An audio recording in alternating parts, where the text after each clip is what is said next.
Watu wengi wakauliza maswali na yamekuwa yakienda na kurudi katika vichwa vya watu wengi ya kwamba je, kuna uhusiano wowote kati ya hii huduma namba na ile chapa ya 666 inayotajwa katika kitabu cha Ufunuo? Kuanzia tarehe 1 tuna maboresho. Kuanzia mwezi Julai tunaanza kusajili watoto wadogo kuanzia zilo. Tumarekebisho ya sheria ambayo tunayafanya kwa ajili ya register yote. Ina maana mtoto mdogo anapozaliwa tu anasajiliwa mpaka na kwenye mashule. Ni kwa nini?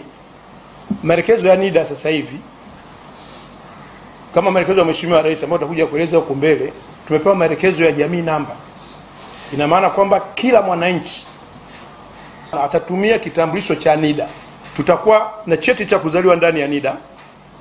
Tutakuwa na bima ya afya, na baadhi ya hospitali wameshatangaza wanaanza matumizi ya NIDA na hasa nafikiri MOI. Kwa hiyo ina maana kwa mtoto mdogo ambaye hana NIDA itakuwa. Kwa hiyo tunaanza kusajili mpaka watoto wadogo. Tutaanza na pilot project. Kwa hiyo kabla siende, ni waombe sana watu wasifanye mchezo. Na katika hii tulivyo zote tutakuwa na vitu 9 katika vitambulisho na tutaviboresha baadaye ambavyo vitakuwa na taratibu. Passport itakuwepo. Tutakuwa na details za driving license. Utapata tena driving license kama kadi. Kila kitu ni kwenye NIDA. Ukibonyeza ni kila kitu. Taarifa za passport. Lakini tutaenda zaidi malipo. Kwa mfano unataka kulipa SGR, unataka kulipa mwendo kasi, vyote vile. Na tayari tuna taasisi nyingi, hata baadhi ya mabenki wameomba kuingiza kwamba taarifa zao tutumie kadi moja kama maelekezo ya Mheshimiwa Rais. Lakini tumejiongeza zaidi katika vitabu ambavyo tutaboresha. Tutaweka mpaka grupu ya damu, taarifa za grupu ya damu, ili wasipate tabu ya kwanza kupima tena wakichukua kadi na taarifa zako zote. Kwa hiyo kabla siende, ni waombe sana watu wasifanye mchezo.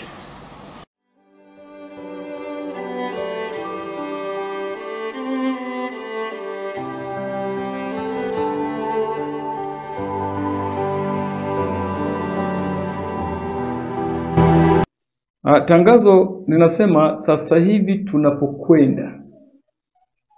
Kwa hiyo sio tumefika, tunapokwenda.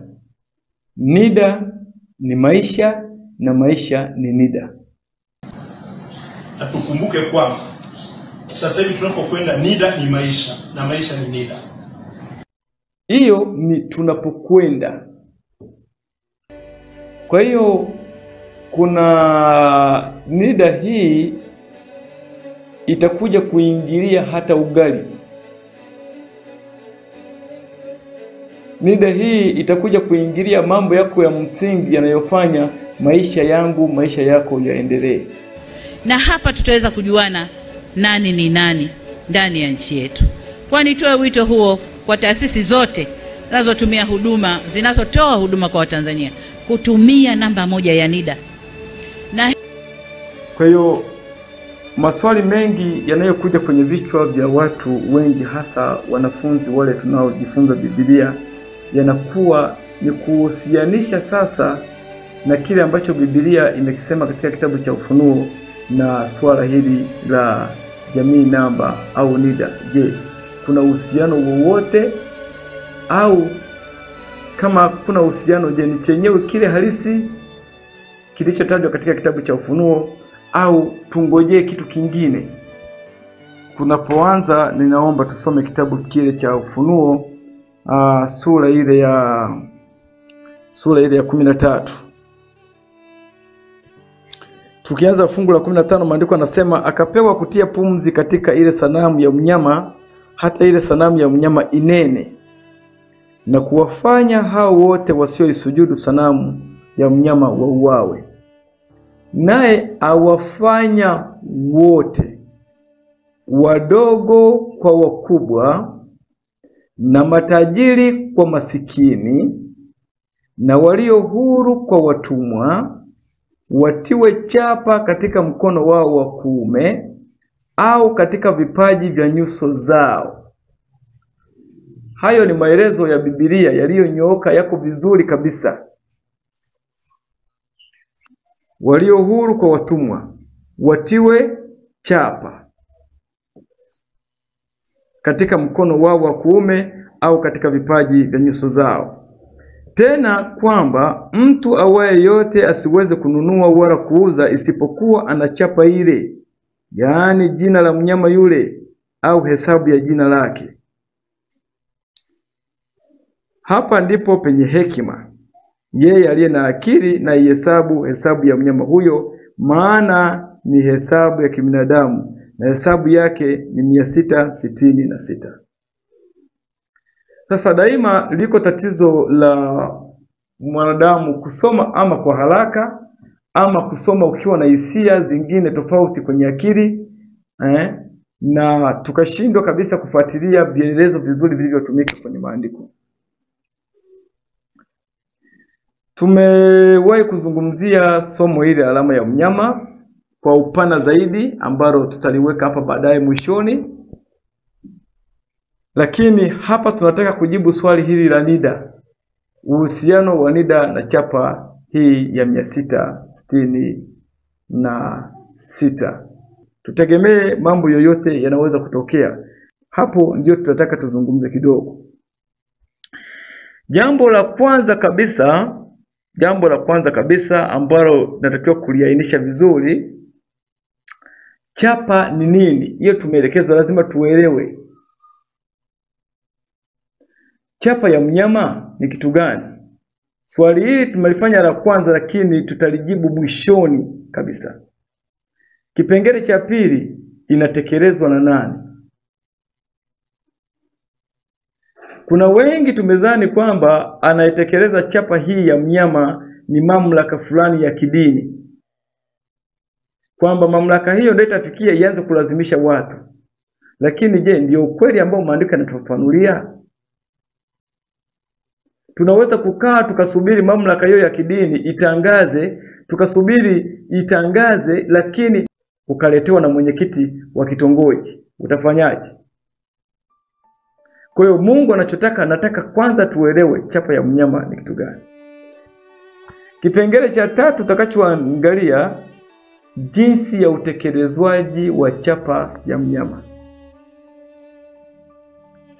Hilo ni jambo la msingi lingine. Chapa ni kitu gani? Tutaweka mwishoni jibu lake. Ni nani anayetekeleza na kwa jinsi gani inatekelezwa? Hicho kipengele cha pili na kipengele cha tatu. Kipengele cha mwisho kabisa, chapa hiyo ni mali ya nani?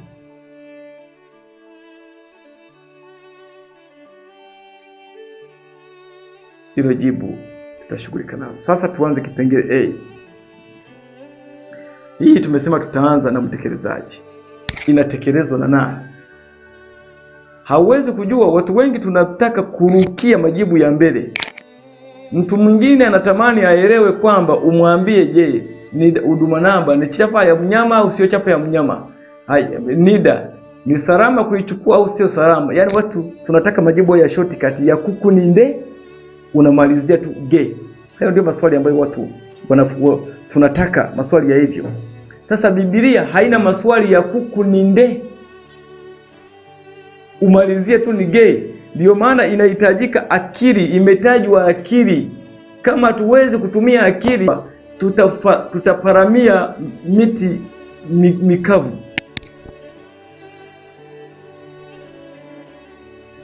Na matokeo yake haitatufaidia.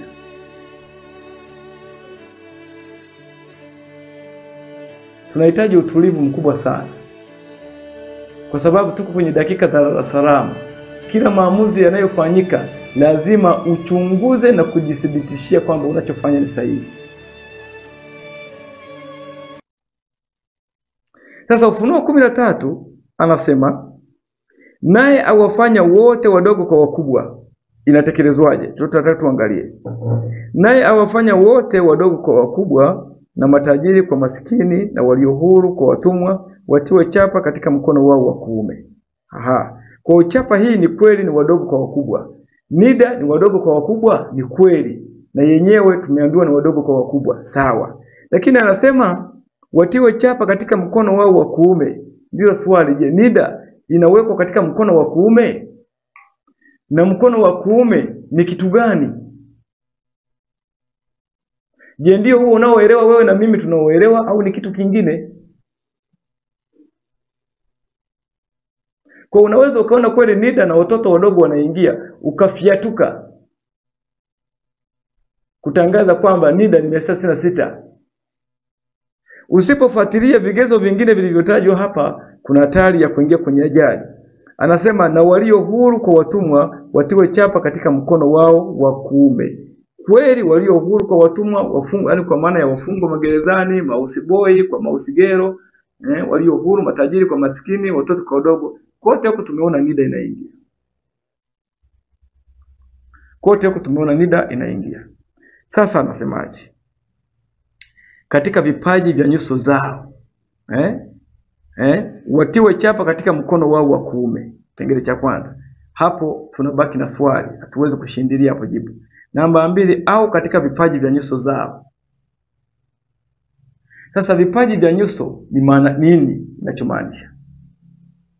Ili jibu lake tutaliweka liko mbele. Tumewahi kutoa ile ubiri tukaeleza vizuri wakati tulipokuwa tukiangalia kilicho nyuma ya corona na chapa ya 666. Sifikiri tunaweza kupata haja ya kurudia tena lile ubiri. Lipo limeeleza vizuri, tutaliweka tena hapo, tutali-update. Wakati ule wa corona tulifanya vizuri, tulifanya lile ubiri la DVD ya kilicho nyuma ya corona. Kwa hiyo tutaliweka hapo. Kwenye haya majibu kipaji cha uso na mkono wa kiume yameelezwa vizuri, ni nani mwenye chapa imeelezwa vizuri. Kwa hiyo tutakachoshughulika nacho hapa ni kujua ni nani mtekelezaji wa hii chapa. Sio mwenye chapa, mtekelezaji. Biblia inasema hivi, na kwamba mtu awaye yote asiweze kununua wala kuuza. Hiyo ndio pointi ya kwanza ya msingi. Kununua au kuuza. Kwa utaelewa hapa, hii ni pointi ya kwanza kabisa ya msingi unapotafuta mtekelezaji wa hii chapa, kule inakotokea kufika kwa umma, mlango itakaoingilia. Anasema wala kuuza isipokuwa anachapa ile, yani jina la mnyama yule au hesabu ya jina lake. Kipengele cha kwanza hapo tukaja kuambiwa kwamba yeye aliye na akili na hesabu ya mnyama huyo, maana ni hesabu ya kibinadamu na hesabu yake ni 666. Sasa tukaambiwa aliye na akili. Haya, ni akili gani ambayo inatajwa? Naomba tuende katika kitabu cha Kumbukumbu la Torati, sura ya 4, aya ile ya 4 na kuendelea. Anasema tuone hapo akili inayotajwa hapo ni nini. Kuanzia aya ya 4 anasema, bali ninyi mlioambatana na Bwana Mungu wenu mnaishi kila mmoja wenu hata leo. Angalieni, nimewafundisha amri na hukumu, vile vile kama Bwana Mungu wangu alivyoniamuru, ili mzitende katika nchi mwingiayo ili kuimiliki. Zishikeni basi mkazitende, maana hii ndiyo hekima yenu na akili zenu machoni pa mataifa watakaozisikia amri hizi zote, nao watasema, hakika taifa hili kubwa ni watu wenye hekima na akili. Kwa hiyo andiko hili la Ufunuo linapotaja likisema, hapa ndipo penye hekima yeye aliye na akili. Linapotaja hekima na linapotaja akili, halimaanishi zile za degree. Haimaanishi vile vyeti vile tulivyo navyo, elimu hizi tunazopata hivi kwamba ndio zinapima hivi kwamba hapo sasa ndio mtu anajua na akili. Si kweli. Hekima na akili inayotajwa hapa ni wale wanashika, ni ile sheria ya Mungu. Watakaoweza kuelewa hili ni wale ambao wanaoshika sheria ya Mungu. Hao ndio wataelewa wakati chapa hii itakapokuwa ikifanya kazi duniani. Kwa hiyo mambo akili inayotumika kuelewa fungu hili, tufungie mbali akili zile tunazozifikiria. Akili inayotumika kuelewa ni neno la Mungu, ni amri za Mungu. Na kumcha Bwana ndiyo chanzo cha hekima. Sasa kipengele kinakuja. Anasema tena kwamba mtu awaye yote asiweze kununua wala kuuza. Ili kujua kipengele hiki lazima pia ujiulize ni nani anayehusika na masuala ya kununua na kuuza. Huyo anayehusika na udhibiti wa kununua na kuuza, yani kwa maana biashara. Kwa hiyo muhusika anayehusika na biashara, mamlaka inayohusika na kudhibiti mfumo wa ununuaji na uuzaji, hao ndio, hiyo mamlaka ndio itakayohusika na chapa ya mnyama.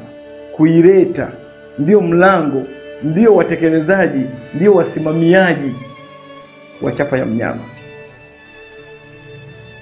Kwa hiyo tunapozungumza kununua na kuuza tunagusa ajira, kwa sababu mwajiriwa yeyote manake anafanya biashara kwa kuuza ujuzi alio nao au nguvu alizo nazo katika kazi ile anayofanya. Unapotoa akili yako kutekeleza ile kazi, pale unafanya biashara, na ile mwisho wa siku atakulipa sawa sawa na matumizi ya akili yako kwenye hiyo kazi uliyofanya.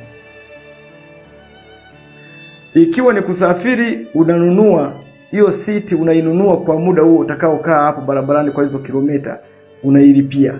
Kwa hiyo hii chapa ya mnyama itahusika mpaka huko, katika ajira, katika kusafiri, katika huduma mbalimbali za kijamii. Chapa hii itahusika kote huko, itakamata kote huko. Ambapo pia lakini tunaona NIDA, hii NIDA kote huko inashughulika.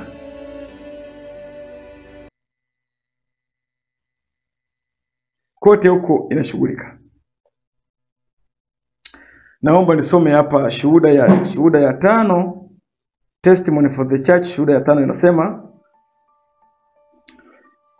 wakati hauko mbali sana ambapo mtihani utakuja kwa kila roho.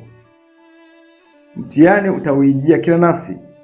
Alama ya mnyama itahimizwa kwetu, wale ambao hatua kwa hatua wamekuwa wakijishusha katika kanuni za kidunia na kufuata tamaduni za kidunia, hawataona ni jambo gumu kujitolea kutii mamlaka zilizopo kuliko kukabiliana na dhihaka na dharau, matusi, kutishiwa vifungo na kifo.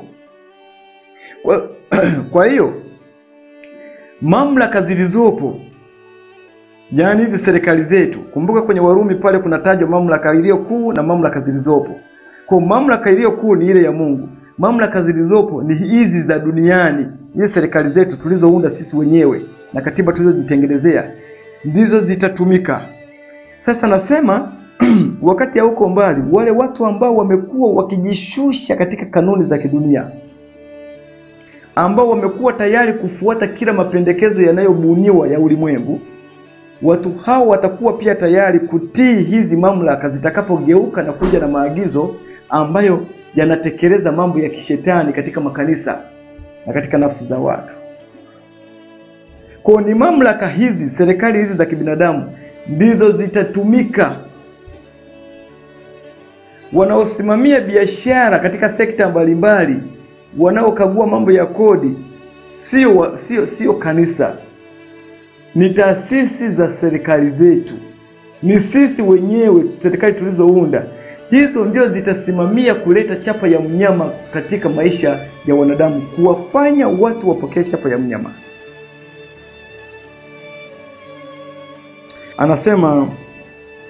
Anasema hawataona ni jambo gumu kujitolea kutii mamlaka zilizopo kuliko kukabiliana na dhihaka na dharau. Kwa hiyo chapa hizi ndani yake, chapa hii itakuwa na vitu vinaitwa dhihaka. Kwa wale ambao watajitenga na huduma hizo zinazokuja, watadhihakiwa, lakini pia watadharauliwa, kutakuwa na dharau. Pia watatukanwa, kutakuwa na matusi yataambatana na wale watakao kataa hizo huduma. Lakini mwisho anasema kutishiwa kifungo. Hiyo itakuwa itaambatana na kulazimisha hiyo chapa watu waipokee. Kwa wale watakaoonyesha kuikataa, kutakuwa na hali ya kutishiwa vifungo. Unaweza kuwa kutishiwa kwa kupelekwa gerezani, au kukamatwa kupelekwa mahakamani, au kufungwa kabisa ili kusudi uweze kukubaliana. Hiyo lakini anasema na kifo. Kwa hiyo kuna watu ambao serikali, mamlaka za dunia, mamlaka zetu zitahusika kutekeleza mauaji ya watu ambao watakataa kukubaliana na chapa ya mnyama. Kwa hiyo ikiwa NIDA ni chapa ya mnyama, uelewe kwamba safari hii, sijasema ni yenyewe, tumesema ikiwa. Sasa mara nyingi sisi tunapenda kufiatuka na kurukia hiyo ya mbele. Bibi sijaongea hiyo. Tuache maandiko yatuongoze tutakapofikia. Tumesema ikiwa NIDA hii, jamii namba hizi, itakuwa ni chapa ya mnyama, tuelewe kwamba mwishoni tunakoenda itatupelekea kwenye mambo haya yaliyotajwa: kudhihakiwa, kudharauliwa, kutukanwa, kutishiwa vifungo na hata kuuawa. Na atakayetekeleza hayo ni nani? Ni taasisi za serikali, ni serikali zetu, kuanzia mwenyekiti wa kitongoji mpaka rais.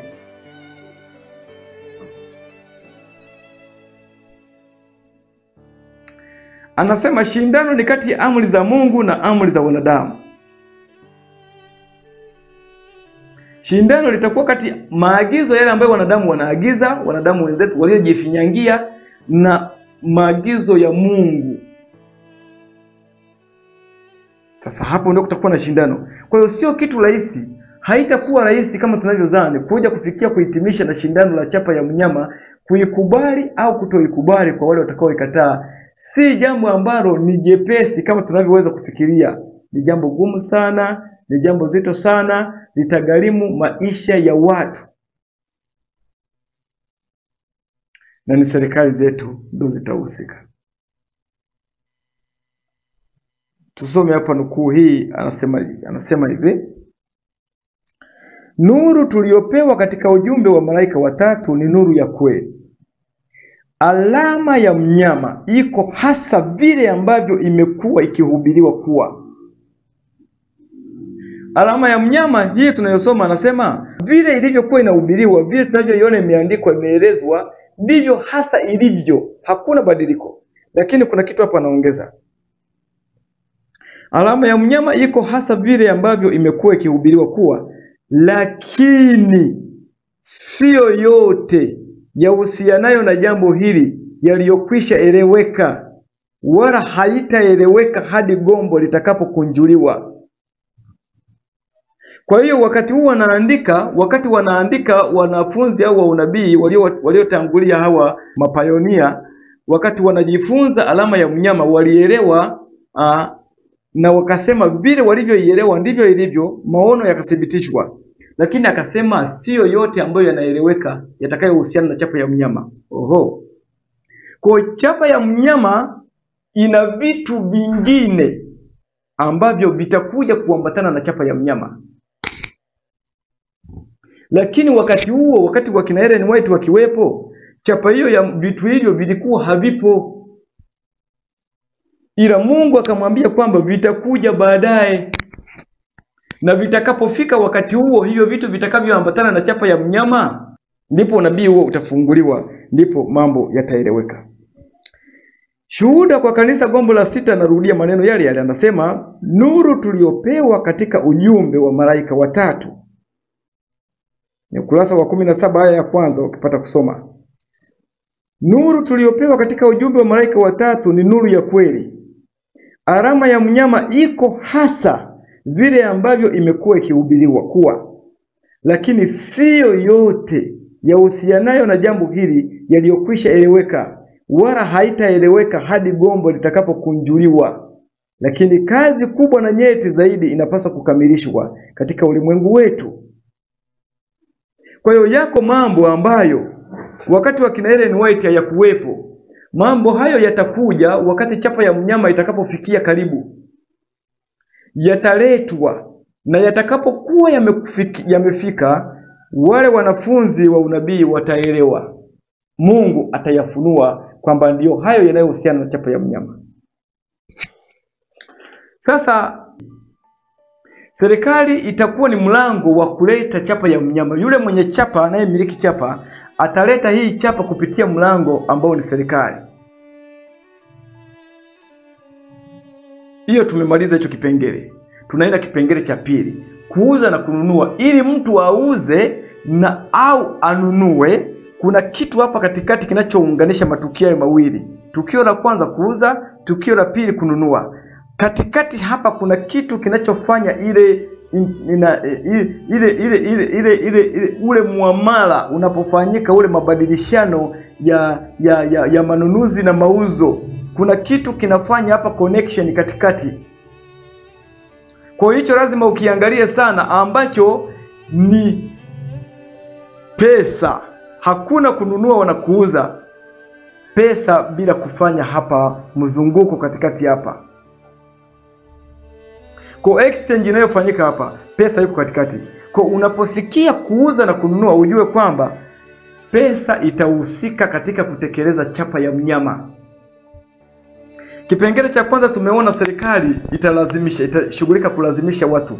Na vyombo vya serikali tunamaanisha zile government apparatus. Tunamaanisha vyombo vile vya serikali vya ulinzi. Tunamaanisha polisi, tunamaanisha jeshi, tunamaanisha magereza, zile instrument.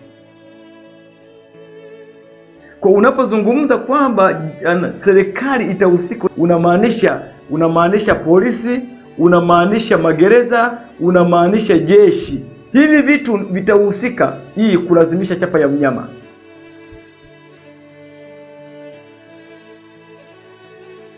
Kwa sio kesi rahisi.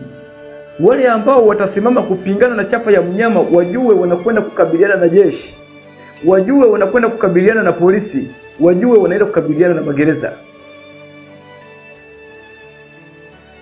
Na wale ambao wako kwenye mifumo hiyo, vyombo hivi vya serikali, nao waelewe, ni muda mwafaka nao kuelewa kwamba shetani atawatumia, amezamiria kutumia vyombo hivyo kuhakikisha kwamba anatekeleza mambo yake. Amezamiria kutumia jeshi, amezamiria kutumia polisi, na amezamiria kutumia magereza kufunga wale ambao watakataa mambo yake. Kwa walio kwenye vyombo hivyo nao wako kwenye hali ngumu zaidi kuliko hata wale watakaolazimishwa, kuliko hata wale watakaouawa, kuliko wale watakaofungwa. Sasa uwezo kufikiri kwamba hata huyu anayetangaza hajui viongozi wa serikali wanatenda mambo gizani, hawajui nani wanamfanyia kazi, hawajui matokeo na madhara kule tunakokwenda.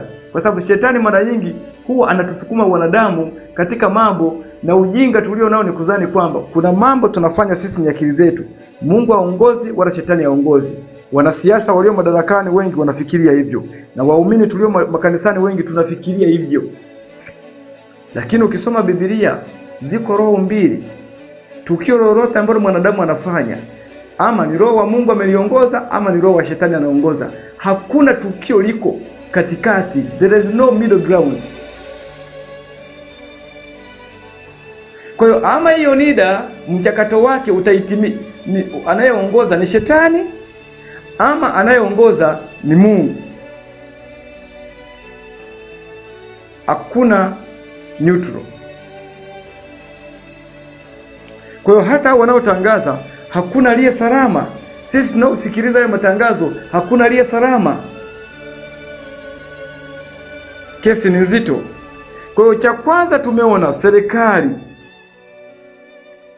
Serikali ndiyo mlango.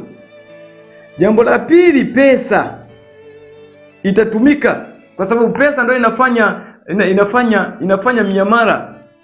Transaction zote zinafanyika, pesa ndio iko katikati, inaunganisha mnunuaji na muuzaji.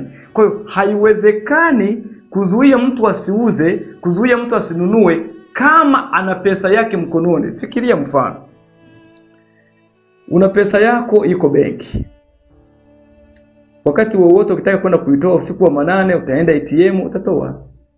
Ikiwa ni masaa ya kawaida utaenda benki utatoa. Haya, ukiwa nayo nyumbani, umelala nayo nyumbani, masaa yoyote unaweza kuamka usiku, ukaenda kwa Bwana Juma au kwa Hamisi au kwa Masanja au kwa Yohana, ukamwambia bwana, naomba uniuzie gunia la mahindi. Usiku wa manane akakuuzia. Utaondoka, utaenda, utaonana na bodaboda au driver taxi barabarani, utamwambia naomba unipeleke sehemu fulani, utamlipa hela, ataenda. Kama hata serikali ikizuia kwamba chapa ya mnyama ni siku ya ibada, ni Jumapili, haiwezekani. Jumapili kama haipo, mimi ni Jumatatu naweza kwenda kwa jirani yangu tukauziana. Hii dunia hii huwezi kumdhibiti mwanadamu na tamaa ya pesa. Mtu hata kama serikali imekataa atachukua. Usiku wa manane mnaweza mkafanya exchange. Utaenda kwa bodaboda, mtapatana, atakubeba kwenye pikipiki, mtavuka, mtasafiri kwenda ngambo nyingine. Wakimuuliza huyu unampeleka wapi? Huyu ni ndugu yangu, tuko tunasafiri naye. Unaelewa hapo? Utaagiza mtu mwenye kusali Jumapili, utamwambia hivi, wewe kwa kuwa unasali Jumapili, basi naomba wewe uchukue hii uende ukaninunulie pale bidhaa ulete. Utampa hela, ataenda kukununulia kwenye hilo duka. Umeelewa? Kwa hiyo hakuna mjinga anayeweza kuzuia kununua na kuuza alafu akakuacha ukae na hela zako. Hicho kitu hakipo.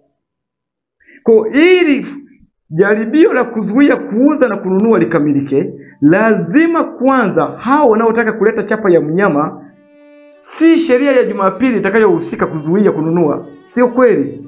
Sheria ya Jumapili tutaiona baadaye. Pesa ndio itatumika. Serikali lazima ziwe na uwezo wa kukusanya pesa zote kutoka mikononi mwa raia kwenda mikononi mwa serikali.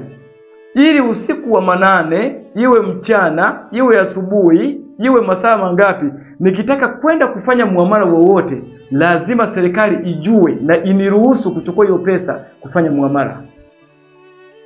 Kwa wakishaweza kukusanya pesa hizi zote zikawa mikononi mwa serikali, raia wasiwe na pesa, zikachukuliwa zote, ndipo ambapo wataambatanisha masharti kwenye akaunti yako.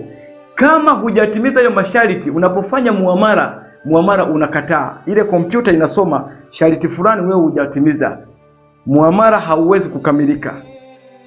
Tafadhali wasiliana na mamlaka husika. Kwa utaona nini? Ndio maana unaangalia dunia sasa hivi ina move kutoka kwenye pesa hizi za makaratasi kwenda kwenye pesa za kidijitali. Kuna mfumo huu ambao Benki ya Dunia tayari inaenda nao. Mataifa mengi duniani tayari yako kwenye mfumo huu wa pesa za kidijitali. CBDC. Kukusanya pesa zote kutoka mikononi mwa raia, kila raia aweze kuwa na akaunti yake benki kuu. Kwa hiyo kwa kutumia simu yako utaweza kwenda dukani na ukafanya muamala. Mataifa Uingereza wako tayari kwenye mfumo huo, Jamaica wako kwenye mfumo huo, taifa jirani hapa la Kenya wako kwenye mfumo huo tayari. Utapanda kwenye daladala pale Kenya, una Uhuru, unakuta namba umebandikiwa hapo ya hiyo daladala. Badala ya kulipa keshi mkononi, unaingia kwenye simu yako, unafanya muamala na hiyo namba, unaangalia unalipa. Kondakta akija kukagua, unamuonyesha tu message kwenye simu yako, hii hapa, umemaliza. Hayo ndio maisha yanayoenda. Kwa hiyo ni majaribio na serikali zetu, serikali ya Jamhuri ya Muungano wa Tanzania imetutangazia nafikiri mwaka jana kwamba benki kuu wako wanapitia kufanya maboresho kuhamia katika mfumo huu wa kidijitali. Kila raia wa dunia hii pale alipo atalazimika kufungua akaunti benki kuu, ile wanaita jina digital wallet, yani wallet ya kidijitali. Kwa hiyo unapofungua ile akaunti yako itaambatanishwa kwenye NIDA.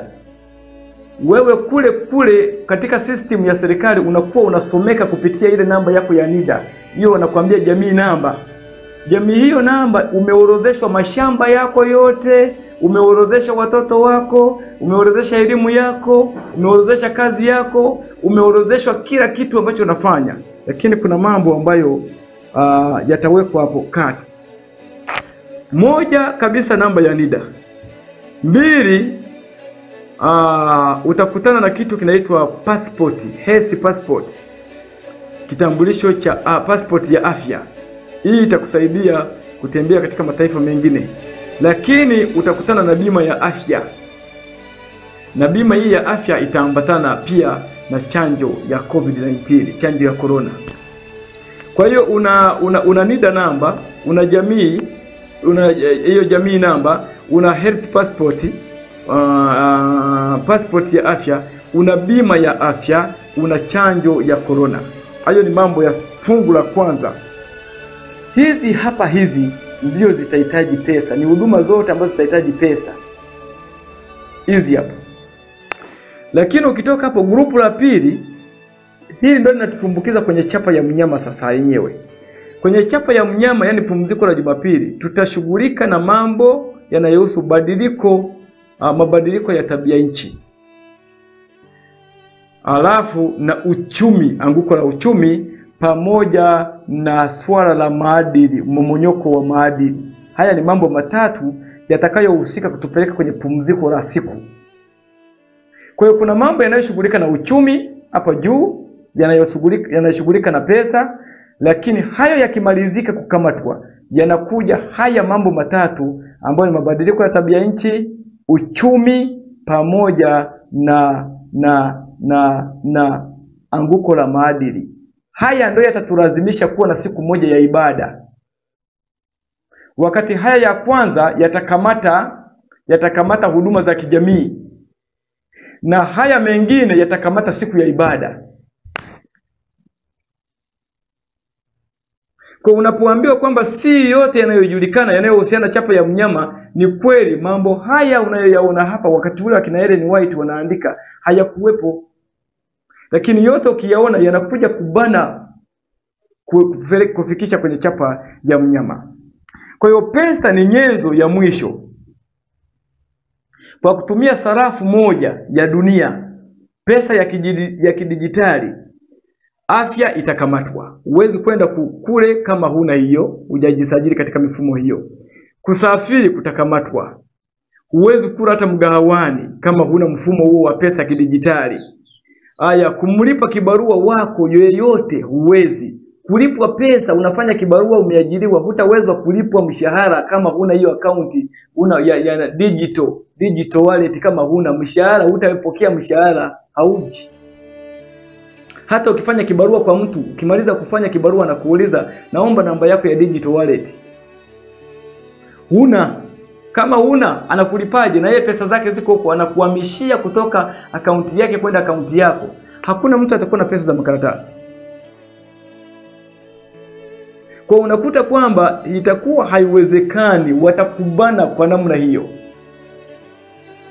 Mshahara utakuwa upokelewi, huwezi kwenda kujaza mafuta sheri,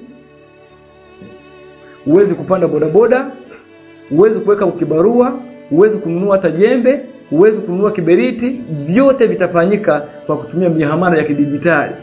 Lakini hii miamala ya kidijitali, pesa hizi za kidijitali, kuna mambo humu ndani ambayo ukiyatekeleza tu yatakupeleka kwenye chapa ya mnyama. Kuna mambo humu ndani ukiendelea kuwa unayatekeleza humu ndani kwenye haya mambo, kuna yale ambayo katika kutekelezwa kwayo yatawalazimu watu waingie kwenye chapa ya mnyama.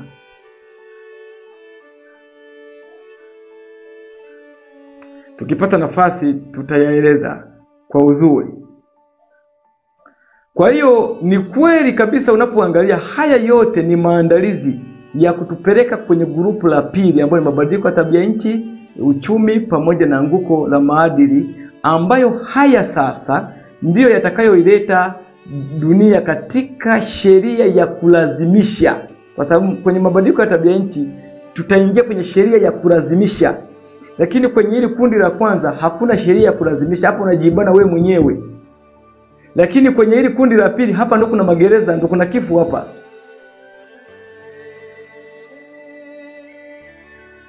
Kwa namna gani tutaingia hapo? Central blockchain tutaona. Siku nyingine tukipata nafasi tutashughulika na hiyo namna ambavyo blockchain hii system inavyofanya kazi. Katika swala la kununua na kuuza tumemaliza hapo. NIDA namba, jamii namba, kitambulisho cha afya, bima ya afya, chanjo ya corona, hivi vitu vyote vinahusika. Usione kwamba corona imeisha. Corona haijaisha, iko na itakuja katika namna ya kustajabisha. Nafikiri tulizungumza kwenye somo lile kilicho nyuma ya corona. Ni vizuri kwenda kufuatilia kule nyuma, wakati ule wa corona tulipofanya lile somo. Hiyo yote itahusika kukamata watu, kukamata pesa hapo. Lakini sheria ya Jumapili itaambatana na kitu climate change, economic collapse pamoja na moral issue. Mambo ya maadili yatakuwepo hapo. Hapo ndio kwenye sheria ya lazima. Kwa hiyo maandiko yanatazalisha, anasema wale ambao wamekuwa wakijishusha wenyewe taratibu, walio tayari kutii mambo, kwa mfano haki hizi sawa zinazoletwa, mambo ya usajili wa makanisa, kuunganisha makanisa katika imani tofauti, eti umoja katika tofauti. Mambo hayo yote nayaona ni maandalizi ya kuwakamata watu, kuwaingiza kwenye hizi ibada, chapa ya mnyama na sanamu ya mnyama. Yote hayo unayaona.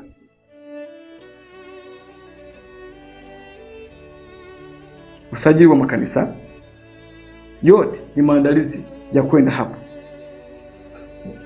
Kwa hiyo wale ambao wamekuwa wakitii hayo maandalizi, usajili wa makanisa, wanawaandaa watu kwenda kwenye chapa ya mnyama. Wale ambao wamekuwa wakitii harakati mbalimbali za kisiasa, kwa mfano haki sawa kuzileta makanisani, hao wanaandaa washiriki wa makanisa hayo kwenda kwenye chapa ya mnyama. Wale ambao wamekuwa wakifuatia mambo ya usajili, roho ya unabii inaeleza vizuri kwamba usajili wa kidini utakapokamilika, mateso yanaingia. Kwa huwezi kushughulika na kitu ambacho mwisho wa siku kinaleta mateso, na huwezi kushughulika na kitu ambacho anayekusajili ni chapa ya ni sanamu ya mnyama. Umoja wa makanisa ndio unahusika na mambo ya usajili wa makanisa. Huwezi kusajiliwa na huyu akakusajili alafu wewe usiwe na mambo yake. Haiwezekani. Anasema nabii hapa, anasema we are not now able to describe with accuracy the things to be enacted in our world in the future, but this we do know, that this is a time when we must watch unto prayer, for the great day of the Lord is at hand. Hatuwezi sasa kuelezea kwa usahihi matukio ambayo yatatengenezwa katika ulimwengu wetu katika siku zijazo, lakini jambo moja tunajua, kwamba huu ni wakati ambao lazima tukeshe katika sala, kwa kuwa siku kuu ya Bwana iko karibu. Hatuwezi kuelezea kwa usahihi sana namna gani matukio yatakavyokuwa yalivyo. Hatuwezi. Nabii anasema kwa wakati huo wanaandika. Huenda sisi leo tuna usahihi kidogo, tunayaona mambo kama haya yapo, lakini wao hayakuwepo kabisa. Kwa kadri tunavyoelekea kufika mwisho, yatajifunua tu kwamba ni hatari kiasi gani kujihusisha na mambo hayo, na nuru inapokuwa inatolewa kwetu, tutaona ulazima wa kuendelea na au wa kujiondoa katika mifumo hiyo. Anasema the mark of the beast is exactly what it has been proclaimed to be. Not all in regard to this matter is yet understood, nor will it be understood until the unrolling of the scroll. Hii ni Shuhuda kwa Kanisa ni Shuhuda kwa Kanisa gombo la 6 aya ya 17. Unaweza kupata matukio ya siku za mwisho ukurasa wa 17, ile ya Kiingereza aya ya 2. Anasema alama ya mnyama ni ile iko vile ambavyo imekuwa ikitangazwa kuwa, lakini sio yote yanayohusishwa na jambo hili ambayo yamekwisha kueleweka, na hayataeleweka hadi gombo litakapokunjuliwa. Kwa hiyo mwisho wa siku, chapa ya mnyama itafungwa kwenye kuuza na kununua kwenye mabadiliko ya tabia nchi.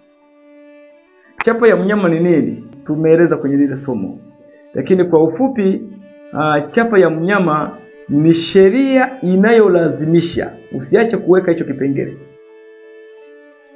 Ni sheria inayolazimisha, usiache kuweka hiyo sentensi.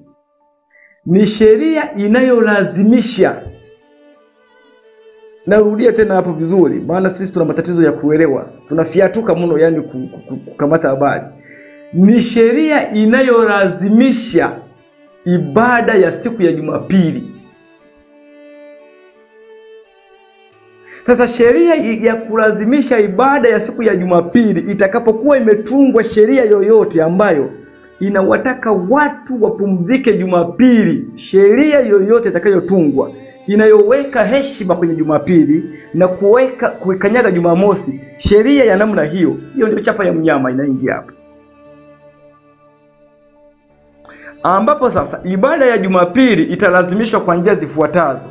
Moja, mabadiliko ya tabia nchi. Namba 2, sheria ya Jumapili ya kulazimisha ibada ya Jumapili itakuja kwa mfumo wa uchumi, kuokoa uchumi wa dunia. Namba 3, sheria inayolazimisha itakuja kwa gia ya kunusuru anguko la maadili.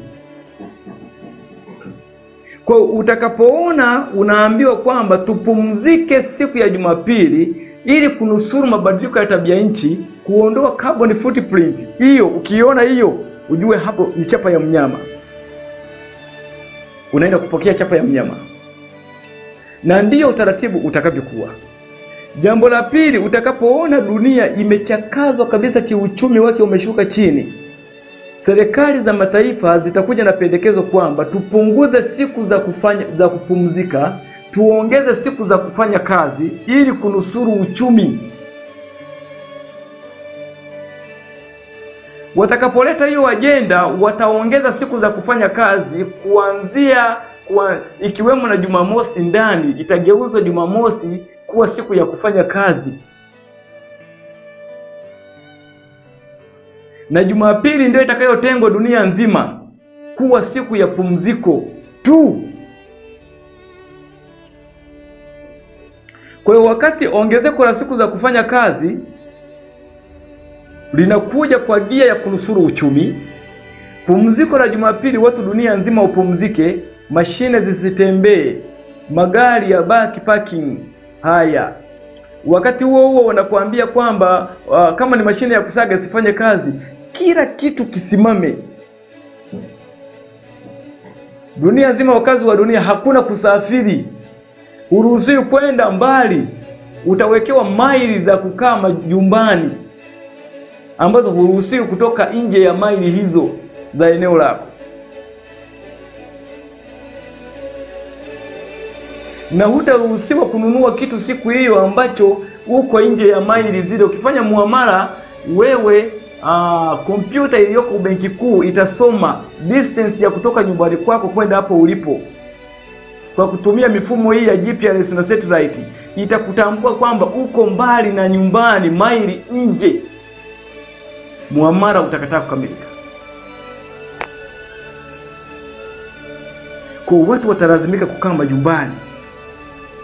Na ukikamatwa umefungulia biashara yako siku ya Jumapili, unakamatwa kwa uvunjaji wa sheria, unashtakiwa kama unafanya kazi.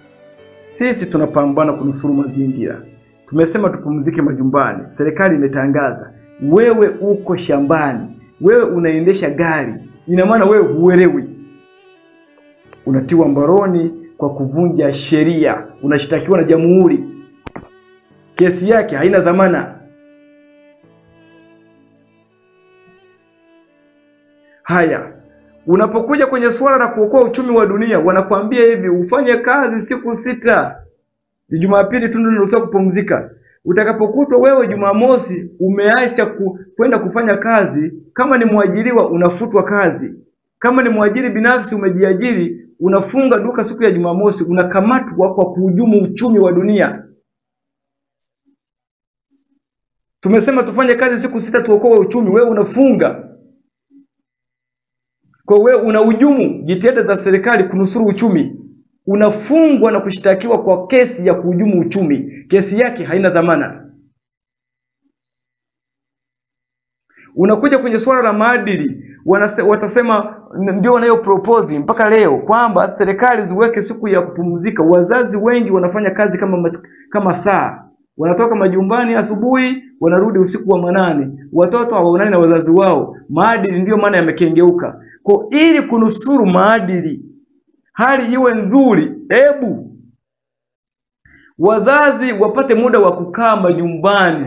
Serikali itaweka siku ya wazazi kukaa majumbani na watoto wao, warau kuwalea vizuri, tupunguze mmonyoko wa maadili. Na unapokuwa umekaa majumbani, warau uende uatendi ibada, uende kwenye ibada. ili watu waweze kurudishiwa Mungu ndani, waweze kwenda kwenye ibada, dhambi zipungue, maovu yapungue. Kwa kama wewe hutahusika kwenda kwenye ibada Jumapili, maana yake unakamatwa. Hiyo ni kesi nzito ndio iko hapo sasa. Kwa hiyo swala la ibada ndiyo hitimisho la kufunga kazi ya dunia. Ngoja nisome hapa kidogo.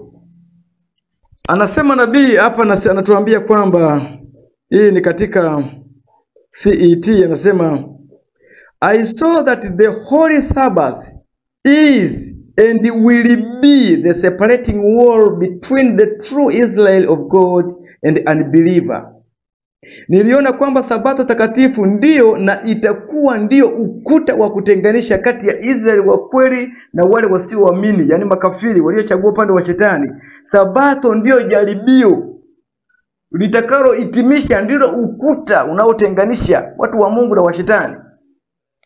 Kwa wakati Sabato ni kipimo kwa watu wa Mungu, Jumapili itakuwa ndiyo harama ya kutambulisha watu wa shetani waliomkataa Mungu. Na serikali italazimisha hiyo.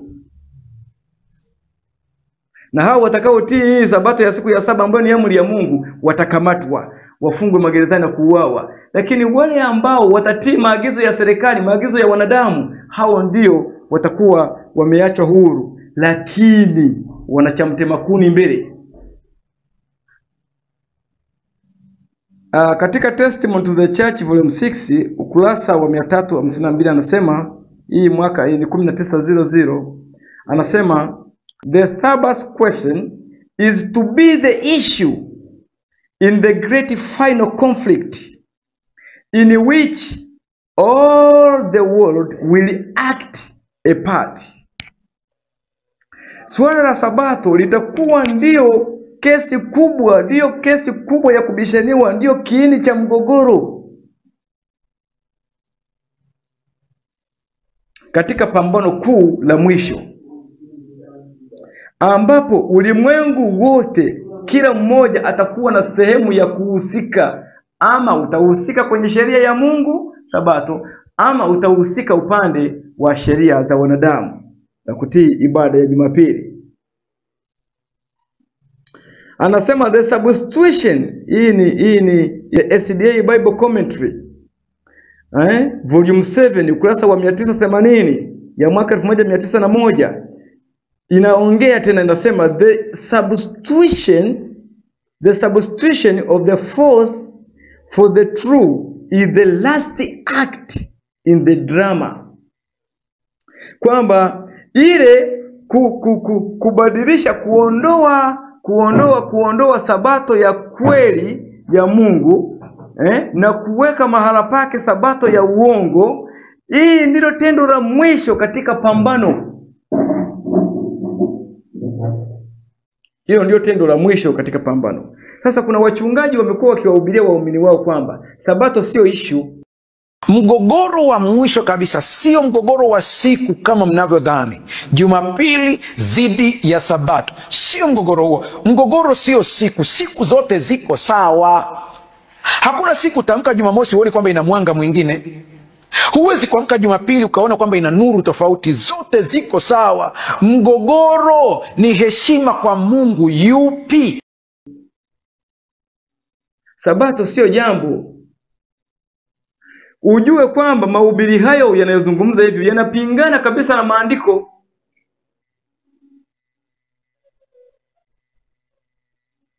Maandiko yanaonyesha Sabato ndiyo ukuta unaotenganisha. Sabato ndiyo kiini kikuu cha mgogoro.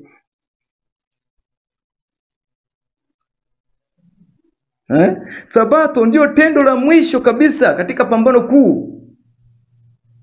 Ndio litakao ipasua dunia, kuigawa dunia ng'ambo mbili, walio wa Mungu na walio wa Ibilisi. Huo ndio uasi wa mwisho kabisa.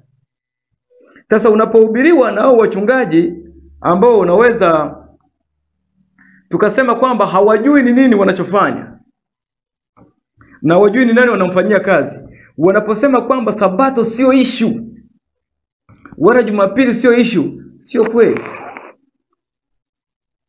Hiyo ni kazi ya shetani na iliyo wazi. Bible commentaries, the SDA Bible commentary ya kwao yenyewe 1900 walikuwa wanaelewa vizuri. Nani amezuia leo wasielewe?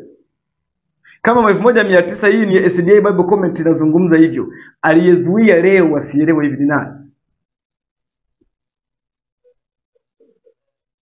Maneno ya Mungu yashindikane kueleweka, hata ya kwao wenyewe yanashindikana. Anasema when this substitution becomes universal, God will reveal himself. When the laws of men are exalted above the laws of God, when the powers of this earth try to force men to keep the first day of the week, know that the time has come for God to work.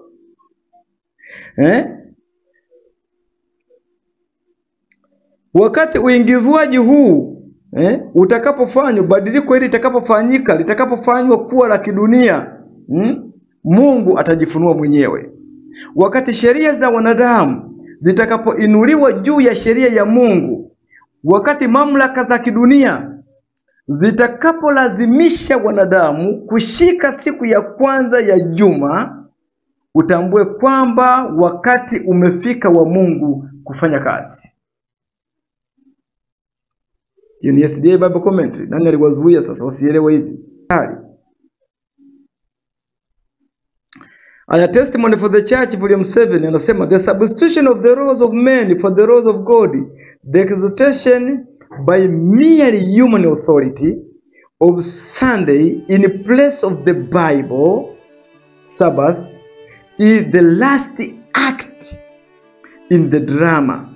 When this substitution becomes universal, God will reveal himself. He will arise in his majesty to shake terribly the earth. Wakati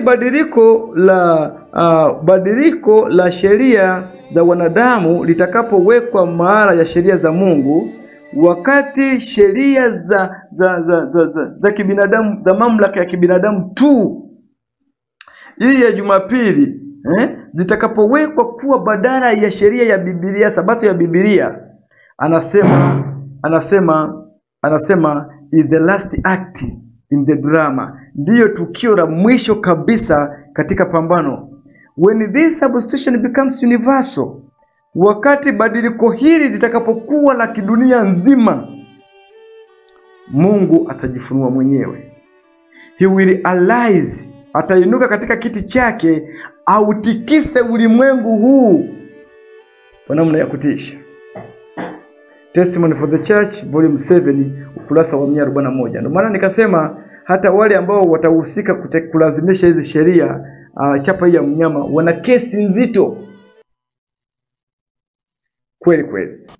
Lakini niseme na watoa huduma ndani ya Tanzania na wizara nyingine zote zinazotoa huduma, hebu sasa twendeni tukatumie namba moja tu ya Mtanzania. Namba moja tu ya Mtanzania. Tunataka kujuana nani ni nani.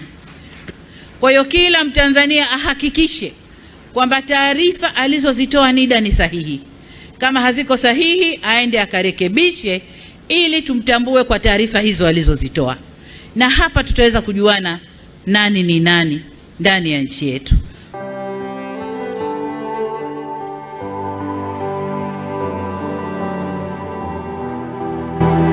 Tunapokwenda, NIDA ni maisha na maisha ni NIDA. Na tukumbuke kwamba sasa hivi tunapokwenda, NIDA ni maisha na maisha ni NIDA. Kwa hiyo kabla siende, ni waombe sana watu wasifanye mchezo. Kwa tunapohitimisha swali letu juu ya huduma namba, tufanye kureview. Tumeeleza sheria chapa ya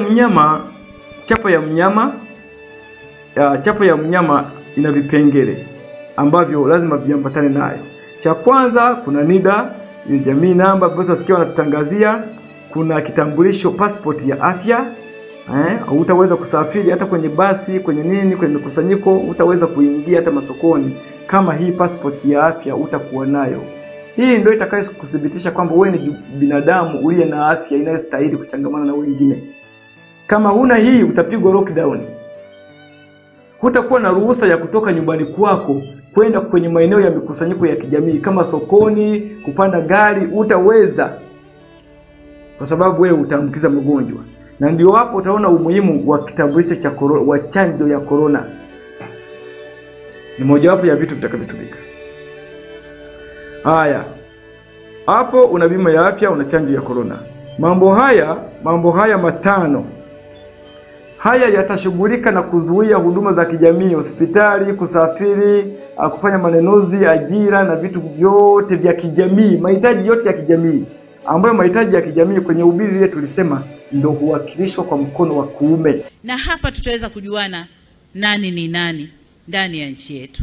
Kwa nitoe wito huo kwa taasisi zote zinazotumia huduma, zinazotoa huduma kwa Watanzania kutumia namba 1 ya NIDA. Na yale mahitaji ya kimwili yale yote unayojua ya kimwili, kununua nguo, kuvaa na kula na nini, yote yale yanawakilishwa, kulipa kodi na nini, yote yanawakilishwa na mkono wa kuume.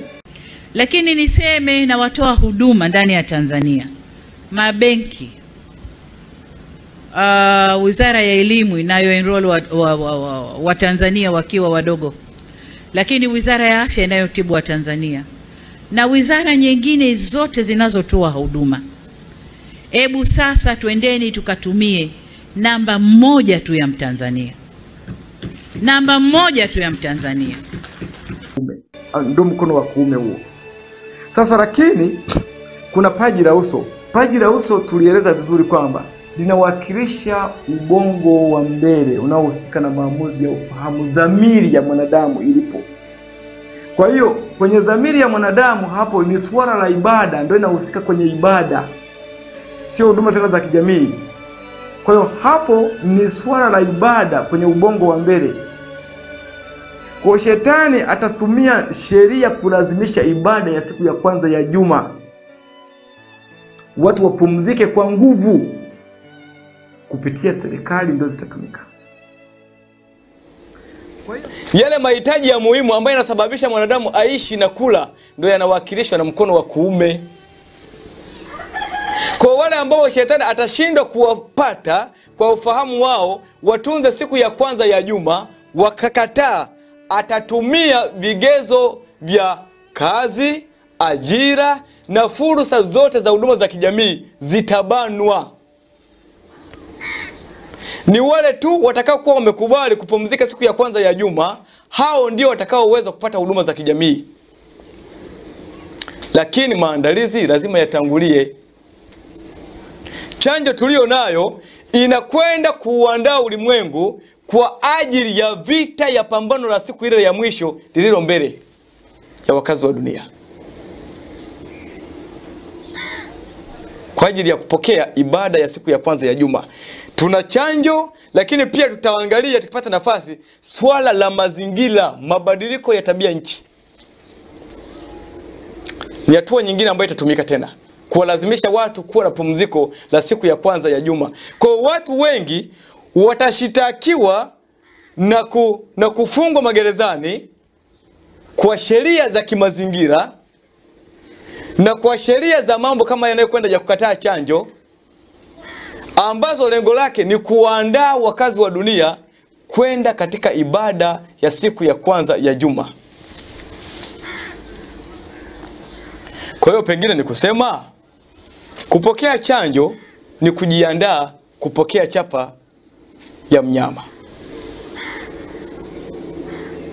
Kupokea chanjo ni kujiandaa kuwa sehemu ya wale watakao muabudu mnyama. Hiyo ndio halisi.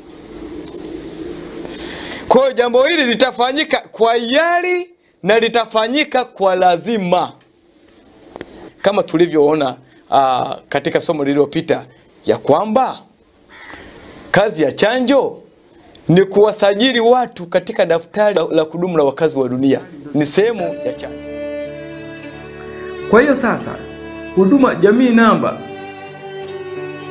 ni chapa ya 666? Hapana.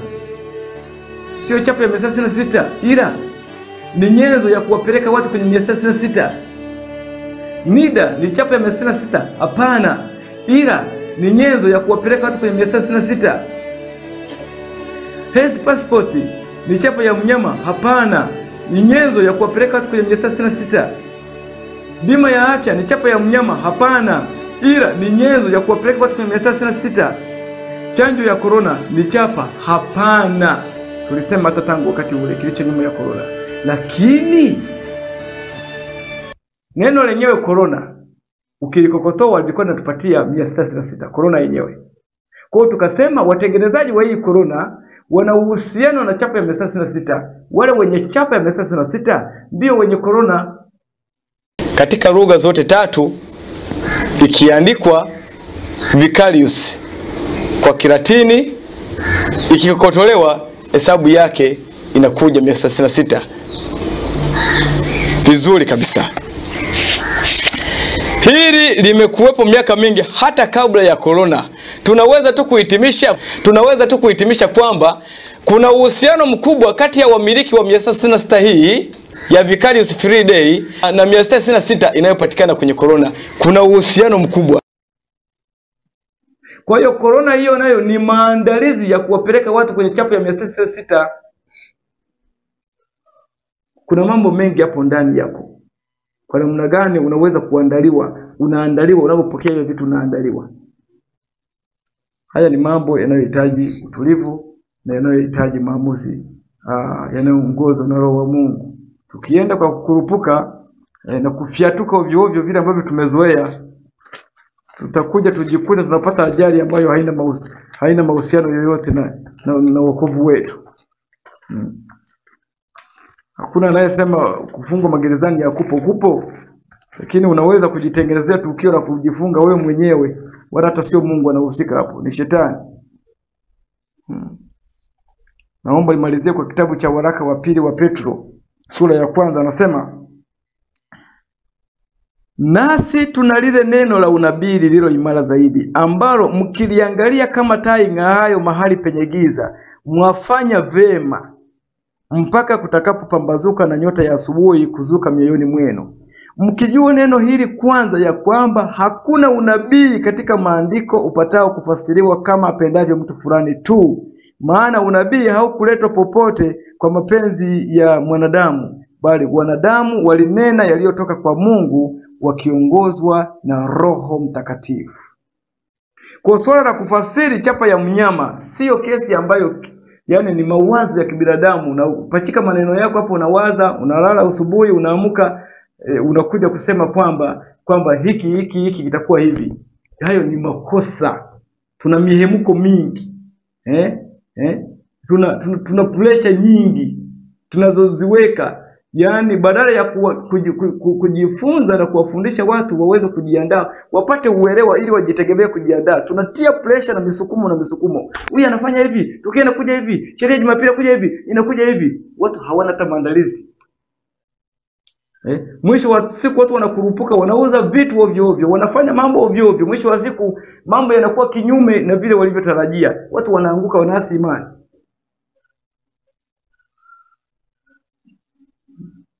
Haitakuwa na msaada. Hakuna Mungu anatuma watu kuhubiri injili ya hivyo. Kwa hiyo tufate vielelezo vilivyopewa, kwa sababu unabii sio mawazo ya mwanadamu, ni Mungu. Jambo la Mungu haliwezi kuwa la kubahatisha. Bariki mpaka hapo. Nikutakie tafakari njema mpaka tutakapokutana.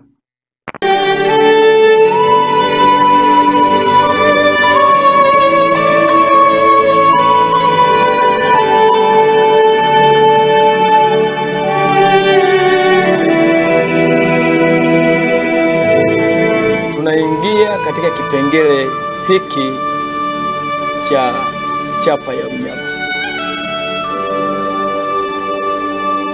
Swali limekuwa likiulizwa, chapa ya mnyama ni kitu gani?